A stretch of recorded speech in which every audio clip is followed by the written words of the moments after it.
नमस्कार प्रेक्षको, आज कोपरगाव शहरामध्ये आपण या ठिकाणी आलेलो आहोत। या ठिकाणी एक नेत्रदीप कामगिरी करणारी अतिशय गरीब कुटुंबातली अनेक पत्रकारांनी बातम्या केलेल्या आहेत।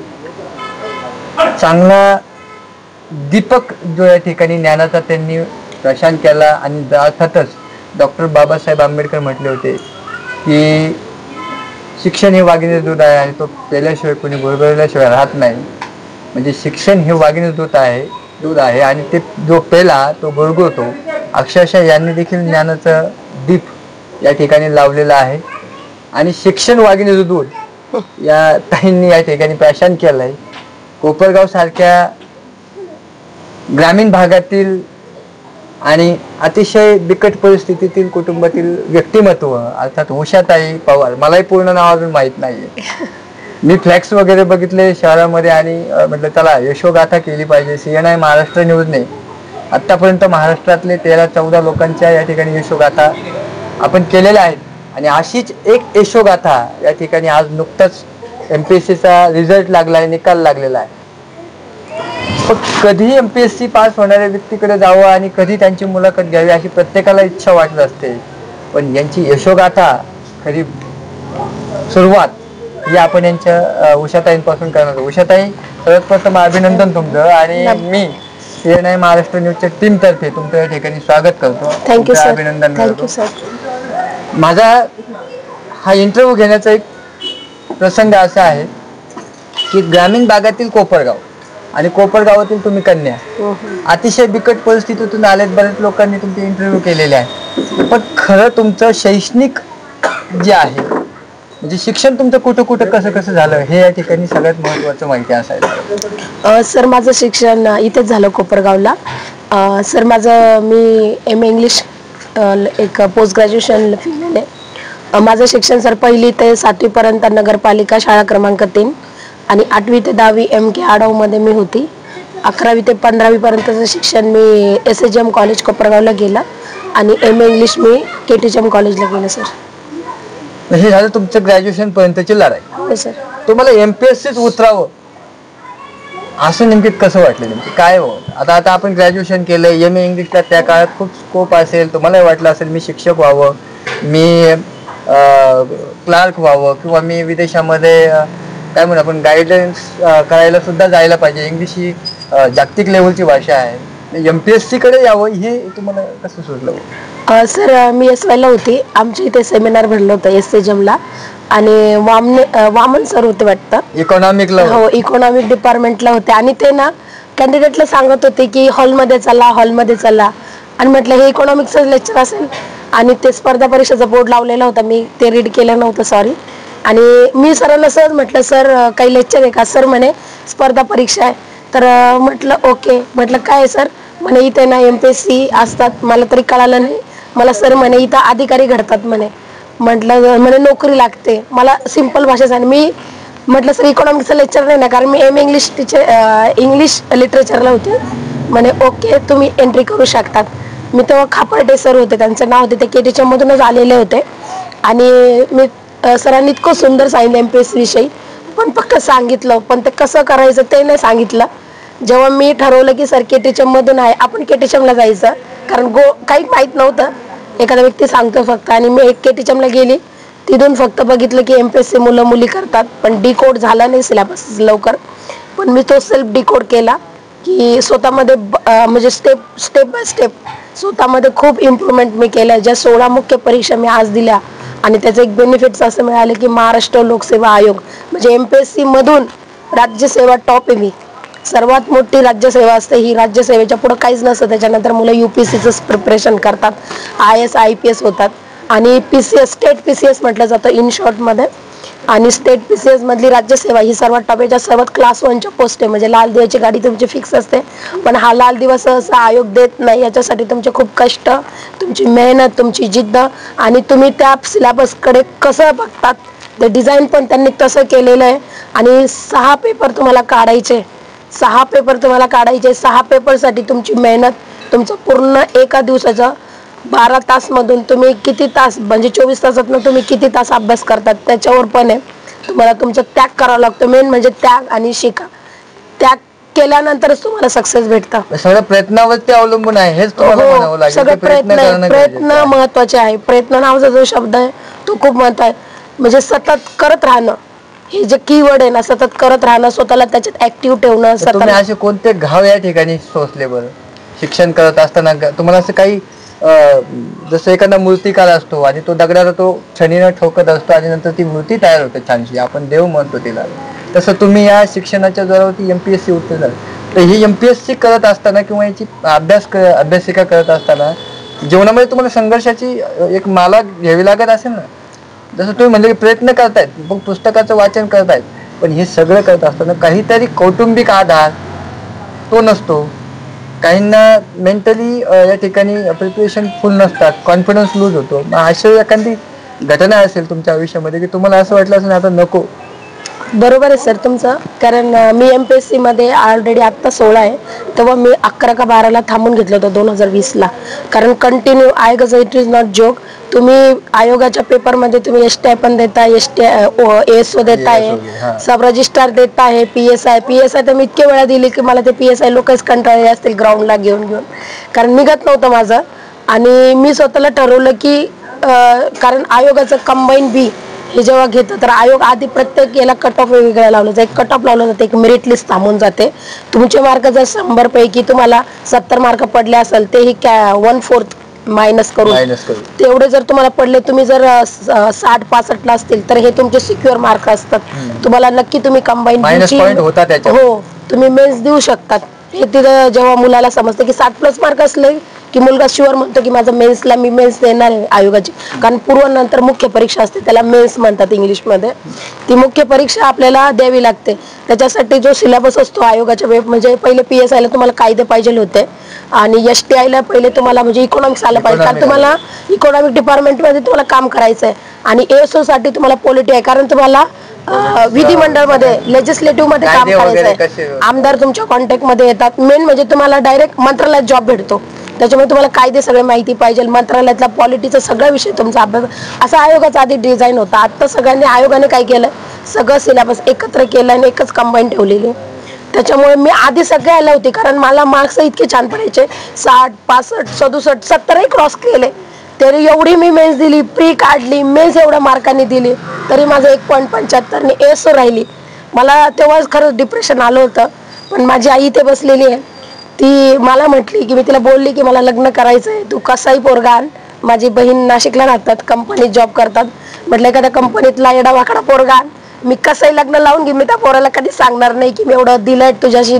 लग्न करणारी बायको खूप टॉपची आहे, त्या मुलाला मी नंतर सांगेल की मी एवढं दिलं, त्याची इच्छा असेल मला शिकवायची तर मी करेल. पण आई माझी खूप छान मला म्हटली की मी एवढं तुझ्यासाठी जळते, काबड कष्ट करते, सकाळी उठल्यावर तुझ्यासाठी 6 ते 11 पर्यंत मी झाडू मारते. हो, हे स्पिरिट माझ्या आईने जेव्हा असायचं, मी खुर्चीवर बसली होती, मी आईला आलिंगन घातलं. म्हटलं आई इथून पुढे मी हारणार नाही आणि मी जिद्द तुझी सोडणार नाही. भले मला वडील नसेल पण तू माझी वडील आहे, माझी आई आहे. तू जितकं दिलंय ना ते मला कोणीच दिलं नसेल. तर माझी आई म्हणे तुला पुण्याला तू परत जा आणि पुण्याला परत कर. मला पुण्याला सर मला 13-14 हजार रुपये मंथली लागायचे, जे माझा भाऊ माझी आई मला कसंही जमून मला द्यायचे म्हणजे द्यायचे. कारण पुण्याचा खर्च साधा नाही आहे सर. आणि एका साध्या कुटुंबामध्ये जिथं बूट पॉलिशला रोज 200-300 रुपयाची कमाई होते, ती पण भेटली पाहिजे रोज. अशी नाही की तुमची रोज चप्पल तुटेल आणि तुम्ही रोज शिवायला येतील, आणि असंही नाही की रोज तुम्ही पॉलिशला येतील आणि रोज तुमच्या बुटला पॉलिश केली जाईल, असं काही नाहीये. कारण ते कस्टमर पण आले पाहिजे तुमच्या दुकानीवर. हल्ली आता पारंपरिक व्यवसाय सुद्धा व्हेरिएशन येत आहे. आता चप्पल 100 रुपये रिझनेबल रेट मध्ये सगळं काही मिळतंय. व्हेरिएशन आलंय व्यवसायांमध्ये. हा व्यवसाय मागं पडत आहे. आज जे लोक सांभाळचं काम करतात, हा विषय खूप मागं पडलेला आहे. त्याच्यामुळे त्या समाजामधून तेवढी कमाई करणं अवघड झालेलं आहे. त्यांनी तुम्हाला तरी मला दिलं. मला मंथली जेवढे पैसे येत होते, पण मी पुण्यात राहिली आणि माझा प्रत्येक खर्च हा फिक्स होता की आपण एवढेच याला खर्च करायचे. म्हणजे सर मी सकाळचा नाश्ता कधी केला नाही, कारण 15 रुपयाची 20 रुपयाची प्लेट मला अफोर्डेबल नव्हती. आणि मुलं कटिंग घ्यायचे, फुल घ्यायचे, मी 5 रुपयाची कटिंग पिऊन नाही सोपी होऊन जायचे. मी हे जे खर्च केलं स्वतःला 8 दिवसात किंवा एका महिन्यात एक समोसा पाववडा एवढी मी खाणारी मुलगी, पण मी कधी स्वतःवर खर्च केला नाही, डिमांड केला नाही. मोठ्या मोठ्या डिमांड नव्हत्या, म्हणजे चांगले कपडे घालावे, खूप छान मला भेटावं, आईने हे द्यावं, कारण मला माहित होती माझी रिअल कंडिशन आहे, ग्राउंड लेवल मला पूर्ण माहित होती. इकॉनॉमिकली कंडिशन आपली बॅक आहे असल्यामुळे आपण तिला जास्त मी हे नाही करत. डिमांड माझी नव्हती. मेन म्हणजे डिमांड कुठे होती की मला आणखीन कसे पुस्तकं वाचता येईल. पुस्तकातनं माझे विचार खूप चेंज झाले सर. मी खूप छान छान पुस्तकं वाचले आणि आपल्या जिल्ह्याला जे अहिल्याबाई पुण्यश्लोक अहिल्याबाई होळकरांचं जे नाव दिलेलं आहे आणि मी माझ्या आईचं नावही अहिल्याबाई आहे असं आहे. खरं त्या अहिल्याबाईंनी तुम्हाला घडवलं असं त्या काळातल्या अहिल्याबाईंनी या ठिकाणी समाज घडवला आणि तुमच्यासाठी तुमच्या माझ्यासाठी अहिल्याबाई ज्या आहेत घडल्या. हो, तर मला चांगलं म्हणजे मी असं म्हणजे मला आवडायचं. माझ्या आईचं नाव आधी होतं. मी हिस्ट्री काढली होती अहिल्याबाई होळकर कोण होती मला माहित नव्हतं. जेव्हा मला कळलं की मल्हारराव होळकर म्हणजे सासऱ्यांनी एका महिलेला शासनकर्ती बनवलं आणि इंदोर जे संस्थान होतं त्यांचा इतकं प्रबळ त्या महिलेने केलं. आपल्या आईचं नाव त्यांना त्या लेडी म्हणजे त्या पुण्यश्लोक महिलेच्या नावाने आहे. त्याच्यामुळे मी ते खूप स्वतःत उरवलं. आणि सर मी माझी मेंटली खूप स्ट्रॉंग मुलगी आहे. मी मेंटली इतकी स्ट्रॉंग आहे ना. मेंटली स्ट्रॉंग असल्याशिवाय माणूस यशस्वी होत नाही सर. मी स्वतःला एवढंच म्हणायचे की जगात मला कोण नाही हारू शकतात. मी स्वतः जर हारली तर मी स्वतःला हरवेल. मला जगात असं कोणताच पट्ट्या नाही, कोणतीच बाई नाही की मला हरवेल. मी ज्या दिवशी ठरवलं की मी स्वतः हारली त्या दिवशी मी संपली. हरकत नाही ना. हो, तू तर तुझ्या जीवनाचा शिल्पकार. हो सर, तसंच म्हणावं लागेल. हे जे आहे बाबासाहेबांनी जे लिहिलंय आत्मविश्वासी दैव शक्ती आहे, तो तुझ्या जीवनाचा शिल्पकार आहे सर. जात पात हे सगळ्या गोष्टी बाजूला सोडून तुझ्या येणाऱ्या संघर्षाला तू वाचा फोडून पुढे गेली आणि शिक्षणाची रणरागिणी नाही सर. माझं शिक्षण झालं तितकं छान आहे. माझ्या परिस्थिती माझ्या शिक्षणात कधी झाली नाही सर. माझं शिक्षण पण नगरपालिकेच्या शाळेत झालं, MK आडव मध्ये झालं, SHM ला गेली सर. माझं 10 रुपयावर ऍडमिशन सरांनी केलं, कारण माझे वडील तेव्हा पॅरालिसिस होते घरामध्ये आणि जे आई झाडावर होती तिथलेच सर होते. त्यांना खूप दया आली की एकदम गरीब कुटुंबातील झोपडपट्टीत ती मुलगी आपल्या SHM मध्ये येते. सरांनी शिक्षण काय असतं ना, मला खूप लोकांनी शिक्षणात माझी मदत केली. जे लोकांनी पण दिले असेल मला बहुतेक त्यांचे नाव माहित नाही. मी सगळ्यांना आभार व्यक्त करते.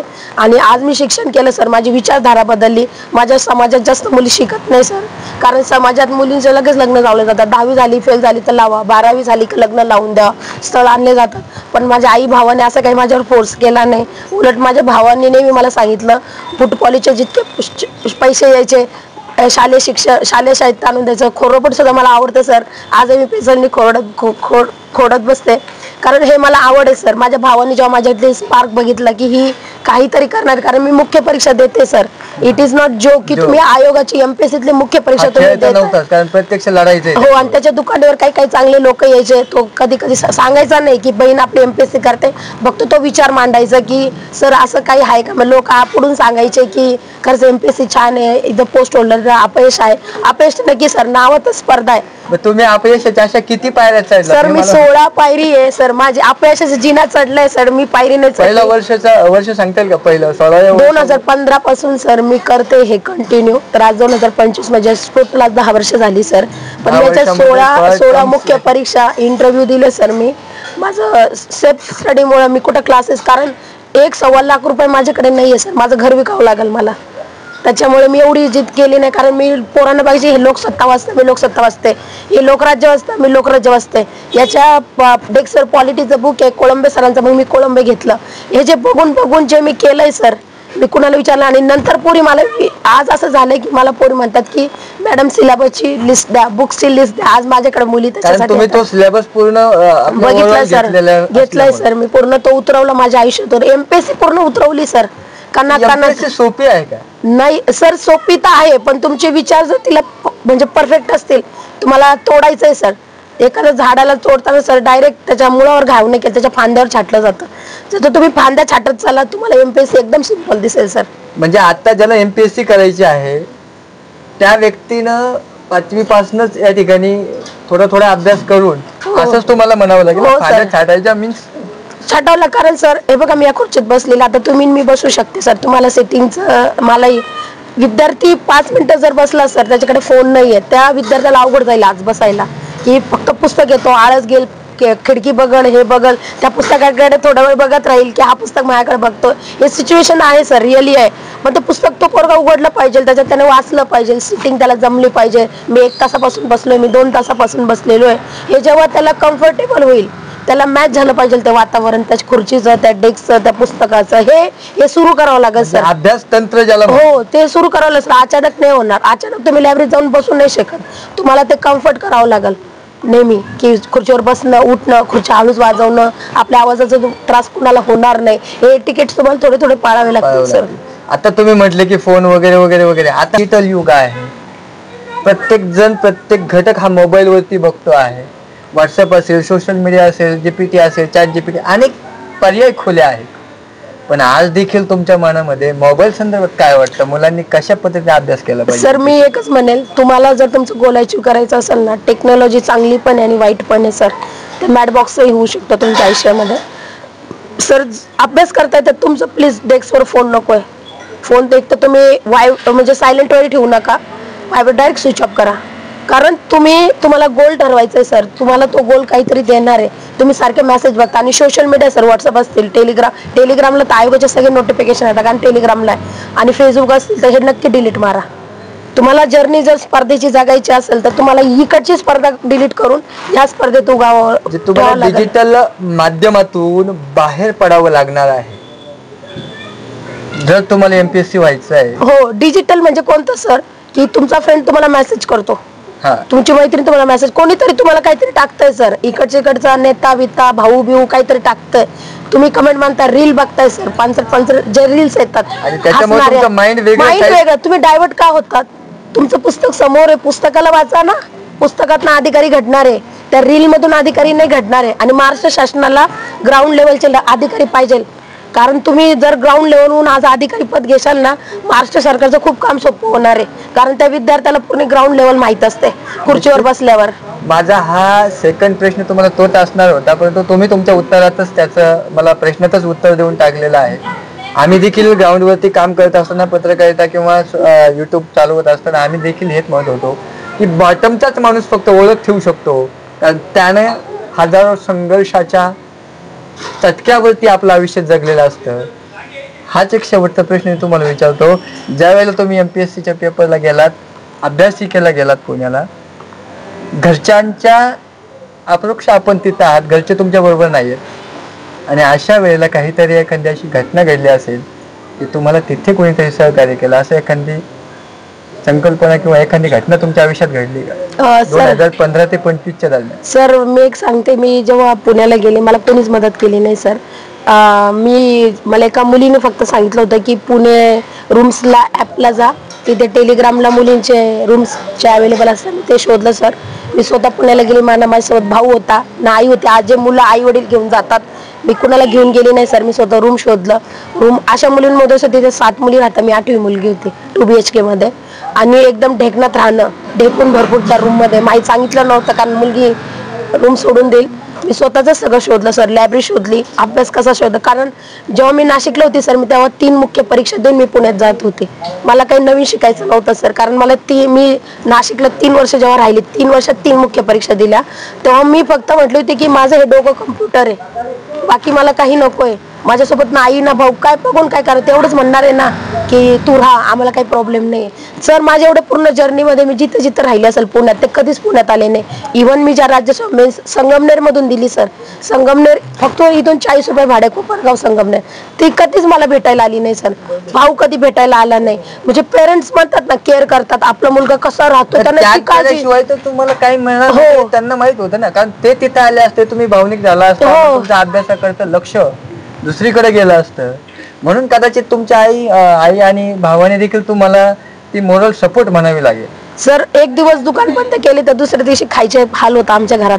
त्याच्यामुळे भाऊ हाच विचार करायचा की मी एक दिवस दुकान बंद करून हिला भेटायला, आणि भेटायचं काय फक्त तुला विचारायचं, ते कॉलवर होतं ना, ते एकाच टायमिंग मध्ये कॉल यायचा सर माझा. मी इतकं पंक्च्युअल, माझ्या घरच्यांना मी शिस्त लावली माझ्याविषयी की मला तुम्ही याच वेळेस तुम्ही कॉल जर माझा उचलला नाही तर माझा पूर्ण फोन स्विच ऑफ यायचा सर. मी डिसिप्लिन माझ्या आईला भावाला, मी बहिणीलाही ठेवलं. माझ्या मोठी बहिणीला बरोबर माहित होतं की माझा टाइम हिचा फोन कधी ऑन असतो ती माझ्या आईला सांगायची की आता फोन ऑन असेल कॉल कर. म्हणजे सर इतकं पंक्च्युअली एमपीएससीने जे शिकवलंय ना सर मला स्पर्धे परीक्षेने माझ्या पूर्ण घरात उतरली सर एमपीएससी. त्याला आज्ञाधारीपणा म्हणे का? हो सर, पूर्ण आज्ञाधारी. म्हणजे मी एक टायमिंग महत्वाचं आहे. हो, टाइम मॅनेजमेंट खूप महत्वाचं आहे. तुम्हाला आयोग जे टाइम देतात ना ते अशासाठी नाही देत, त्यांना अधिकारी असेच लागतात जे टाइमची किंमत करतात. इंटरव्ह्यूचा असा एखादा घटक, एवढे इंटरव्ह्यू अपयशी झालात, असा एखादा इंटरव्ह्यू आहे का तुम्ही फेलच झालेला आहे, तुम्ही बाहेर आल्यानंतर तुमच्या लक्षात आलं की आपण ह्या मुद्द्यावरती चुकलो आणि तो मुद्दा तुम्हाला शेवटी आज कामाला आला, असे काही घटक आहेत का तुमच्या मुलाखतीचे? काही पॅटर्न्स असतात का? मुलाखती सर मी PSIच्या मुलाखती दिल्या. मी एवढे टॉपची क्लास 1 ची दिली नव्हती, फर्स्ट क्लास 1 होती आणि पहिल्यांदा क्लास 1 दिली. क्लास 1 पण अशी दिली सर 100 पैकी 65 मार्क. जोक नाही सर, ते 50च्या पुढे मार्क देत नाही, ते कानकूस करतात. पण त्यांना मी खूप आवडली. माझा तो डेअरिंगपणा, आय कॉन्टॅक्ट असेल, माझं बोलणं त्या पॅनल आदरणीय पॅनलला खूप आवडलं आणि 65 मार्क सर खूप छान मार्क्स आहे. हे मुलाखतीचा काहीतरी तुम्ही पास केल्यामुळे तुम्हाला तेवढे मार्क्स मला सर भेटले आणि इतकी सुंदर माझी 12 मिनिटाची मुलाखत मध्ये माझी घरची परिस्थिती कणभर पण विचारली नाही. तुमचं बॅकग्राऊंड काहीच मॅटर करत नाही, तुम्ही कुठून आलात, नॉलेज असेल तर बॅकग्राऊंड विचारा. आणि त्यांना समजलं होतं वाटतं पॅनलला की ब्रिलियंट स्टुडंट बसलेली आहे. माझ्या बोलण्यात माझे उत्तरही छान छान निघत होते सर. मला खूप सुंदर प्रश्न त्यांनी केले. अचानक तुम्हाला बंबार्डिंग होतंय सर, तुमचा बॅटला बॉल लावायचा, सिक्सर फोर्थ आणायचा आहे, ते आपल्यावर असतं सर. कारण पॅनल खुश झालं पाहिजे तुम्हाला. पण 12 मिनिटं तुम्हाला अट्रॅक्ट करायचं सर, तुम्ही कशा अट्रॅक्ट करणार? तुमच्या बोलण्यात अट्रॅक्ट होते आणि हिम्मत सर, हिम्मत, तुमची हिम्मत खूप मॅटर करते. की तुम्ही मी महिला बसलेली आहे, माझी ना थरका होतोय ना, माझे हात मी दाबते, मी अशी बसलेली आहे, ते तुमचं बघणं पण मॅटर करतात. की ही अशी बोलते की जसं आपण काल परवा भेटलेलो, ओळख आहे, हो, याला मुलाखत. आणि मुलाखत कसं, तुम्ही ऑलरेडी 800 मार्क पासून पॅनलच्या समोर गेले, ते काय टेस्ट घेतील? त्यांना एवढं टेस्ट करायचंय की अधिकारी पद ज्या व्यक्तीला आपण देतो तो व्यक्ती कॅपेबल आहे का, त्याच्याकडे कोणताही माणूस येणार आहे बोलायला वगैरे, तो कसा बोलतो, तो कसा हँडल करतो, त्यांना ते महत्वाचं आहे सर. म्हणून या ठिकाणी तुमचा सरळ मेसेज आहे समाजाला. एखादा खूप गरीब आहे, एखादा खूप श्रीमंत आहे, याच्यावरती ज्ञान कधीच मिळत नसतं. ज्ञान हे आपल्याला पुस्तकातून, गुरुच्या छायेमधून आणि आदर्श डोळ्यासमोर ठेवूनच या ठिकाणी घ्यावं लागतं. या 3 मुद्द्यावरतीच आपण चर्चा केलेली आहे. मी शेवटचा प्रश्न विचारून थांबतो आहे. मला स्वतःलाच उत्सुकता आहे, कारण मी तुमच्यासारख्या अनेक संघर्ष यशोगाथेतूनच मीही घडत चाललेलो आहे. कारण मला ज्ञान मिळवायचं आहे. अशी ज्या वेळेला भूक तयार होते त्यावेळेलाच माणूस यशस्वी होतो. शेवटचा प्रश्न असा आहे की मुलाखत दिलेली आहे, मुलाखतीतनं अपयश झालं, यशाच्या 16 पायऱ्या तुम्ही जिंकलेल्या आहे. आता मात्र कोपरगावकरांना तुम्ही काय मेसेज देणार आहे? मी आय एम विन, मी म्हणतोय आय एम विन, पण चला माझ्या बरोबर माझा सवंगडी पण यावा.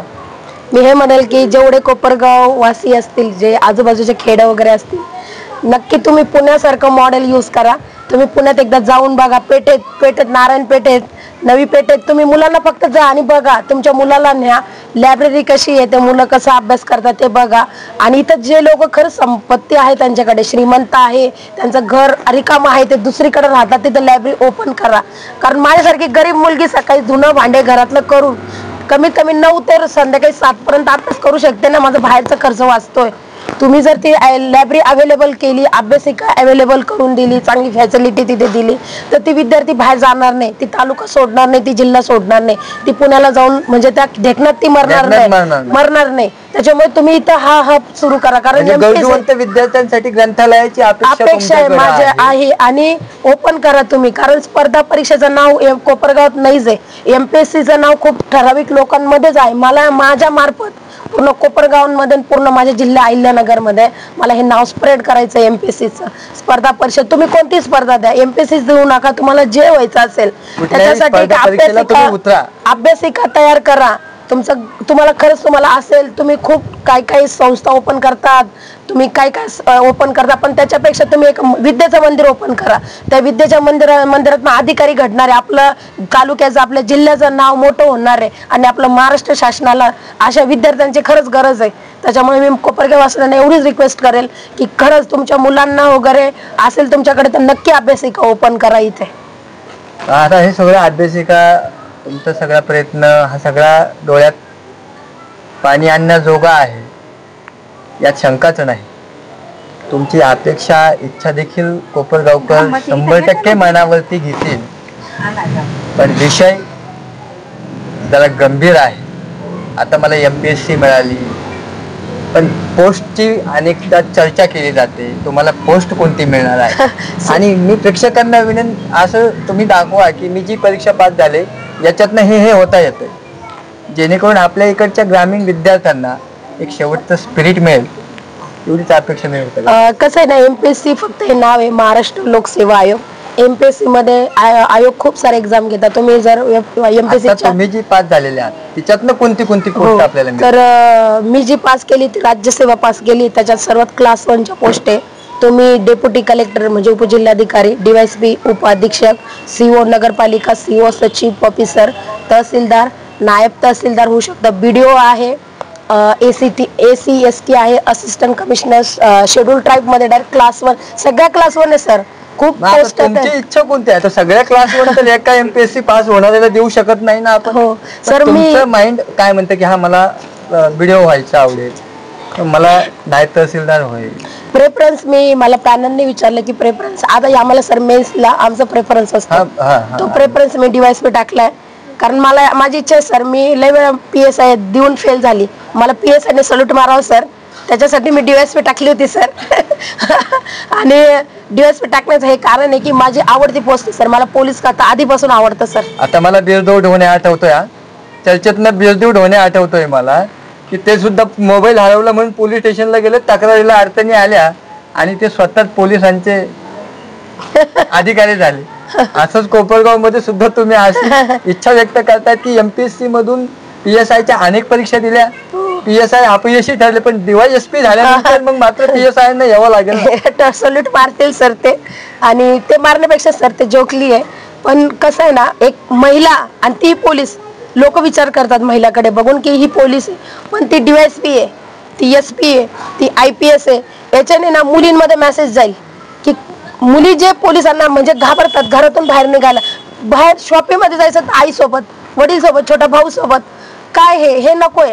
तुमच्यात हिंमत पाहिजे, धाडस पाहिजे, तुम्ही धाडशी बना, धाडस मुलींमध्ये धाडस आणा. आपल्या मुलीला एकटं सोडा, तुम्ही निगेटिव्ह ते सोडून द्या, समाज काय बोलतो काय नाही, तुम्ही निगेटिव्ह. आपल्या मुलीवर विश्वास आहे ना, जग उडत गेलं, आपल्याला काय घेणं देणं नाही, जगाशी नका विचार करू, जग काय बोल. आपलं ध्येय मात्र निश्चित गाठायचं. हो, तर आपल्या मुलीला बाहेर काढा, आपल्या मुलीला सांगा की तू ही उषा पवार आज DYSP झालेली, तू याच्यापेक्षा IPS होऊ शकते, ही मुलगी अशी झाली तर तू करू शकते, ही आपल्या गल्लीतलं झाली. आणि माझा नेहमी सपोर्ट राहील अशा मुलींना.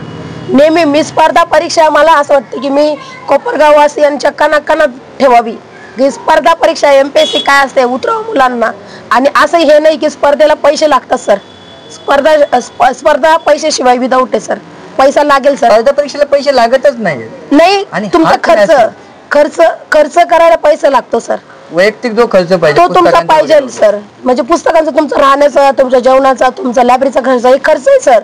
म्हणजे मी तुम्हाला बोलली ना, मला 13,000ची टोटल लागायची पुण्याला. मी हे इथं गावात का ओपन करायला म्हणते सर की तुमचा घरातला पूर्ण खर्च मायनस होईल, तुमचा पुस्तकाचाच खर्च राहील फक्त सर. तुमचं जाण्याचा पुढे जाण्याचा, तिथं स्टे करण्याचा जो सगळा खर्च येतो सर, तो खूप मंथली आहे. आणि तुम्ही इथंच ओपन केली अभ्यासिका, ती पोरगी काम करून अभ्यास केली, कमीत कमी ती 8 तास अभ्यास करते सर, ती बॅक टू होम येणार आहे आणि ती परत एक आपलं घरातलं एक आयुष्य करत आणि ग्रंथालय अभ्यासिकेत गेली ते एक ऑफिसर बसणार आहे, अभ्यास करणार. हे तिचं 2 लाईफ सुरू होईल सर, एका दिवसाचे 2 लाईफ, ती पोरगी ते मुलगा जगेल सर. मला हा मेसेज आहे सर माझा. पैसे लागणार आहे सर, याच्यात नो डाऊट आहे.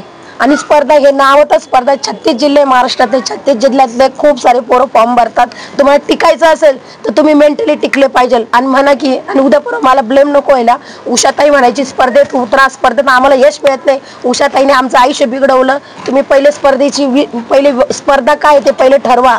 आपल्याला काय बनायचं आपल्याला भेटत नसेल तर तुम्ही थोडे दिवस मी पार्ट टाइम जॉब पण केला सर, कारण माझी मेंटॅलिटी बिघडायला लागली होती. मी कुठेतरी जॉब करून थोडं परत माझ्या बॅक टू सेटल व्हायचं, माइंड फ्रेश करायचं आणि परत जायचं सर. मी तेच केलेलं होतं, कारण मला मेन म्हणजे मी होणार होते माझ्यात नक्की होतं सर, कारण मी फेल्युअर नंतरही थांबलेली लेडी होती. मी मूव ऑन केलं नाही सर, माझं गोल हलवलं नाही. माझी एवढी परिस्थिती बिकट असून सुद्धा मी टिकले. मला तांदळे सारखं तुम्ही पण मेसेज देणार का अपयश ही माझीच पहिली पायरी होती म्हणून 16व्या वेळेला अपयशी ठरला तुम्ही? सर अपयश हे प्रत्येक ठिकाणी येतं सर. हे एक्झाम ओरिएंटेड अपयश नसतं सर. अपयश असं असतं की तुमच्या आयुष्यातनं एखादा व्यक्ती जर गेला, माझे वडील गेले सर, तर हे अपयशच आहे माझ्या आयुष्यातलं. कारण ते जर राहिले असते, आज मी IPS लेडी, तुम्ही आज मला IPS म्हणून इंटरव्ह्यू माझा घेतला असता सर, एक IPS लेडी मी राहिली असते सर. हे माझ्यासाठी राहिलं असतं. अपयश कुठेही भेटतं, घरातून भेटतं, कुठेही भेटतं. स्पर्धा नॉट अ स्पर्धा परीक्षा, अपयश प्रत्येक ठिकाणी सर. तो तुम्ही कसं घेतात ते तुमच्यावर डिपेंड. तुम्ही तुमच्या जीवनाच्या संघर्षाला कशी चालना देता याच्यावरती सगळं महत्वाचं आहे, असं तेच तुम्हाला महत्वाचं आहे सर. निश्चितच प्रेक्षक, आपण बऱ्याच वेळची मुलाखत करतोय, हितगुज करतोय. मला तर वाटलंच नाही मी मुलाखत घेतोय, मी तर त्यांच्याबरोबर चर्चा करतोय. एक कुटुंबाचा व्यक्ती म्हणून मला असं वाटायला लागलंय. मॅडम, तुम्हाला शुभेच्छा असेल. तुम्हाला DYSP पदाची पोस्ट मिळणार आहे. आणि कोपरगावची उषा पवार कोपरगावकरांना नवी आशा देते आहे की तुम्ही देखील MPSCची परीक्षा अर्थात MPSCच्या स्पर्धा परीक्षेमध्ये उतरा. आणि त्याच्यासाठी त्यांनी आव्हान केलेलं आहे नागरिकांना की तुम्ही इथल्या इथेच या ठिकाणी वाचनालय बनवायला पाहिजे, विद्यार्थ्यांना वाचनाकडे या ठिकाणी लक्ष दिलं पाहिजे. त्यांनी दुसरा एक मुद्दा महत्त्वाचा मांडलेला आहे, तो त्यांच्या मुलाखतीतून दिसतो आहे की तुम्ही परिस्थितीला बघून मागे थांबू नका, तुम्ही मात्र शिक्षण आणि संघर्षाची जोड जर घेतली तर तुम्ही यशस्वी व्हाल. हाच त्यांचा मेसेज आहे. आणि अशाच पद्धतीच्या या ठिकाणी नवनवीन मुलाखती आपण यशोगाथेतून घेणार आहोत. तोपर्यंत नागरिक नमस्कार, धन्यवाद. Thank you sir, thank you.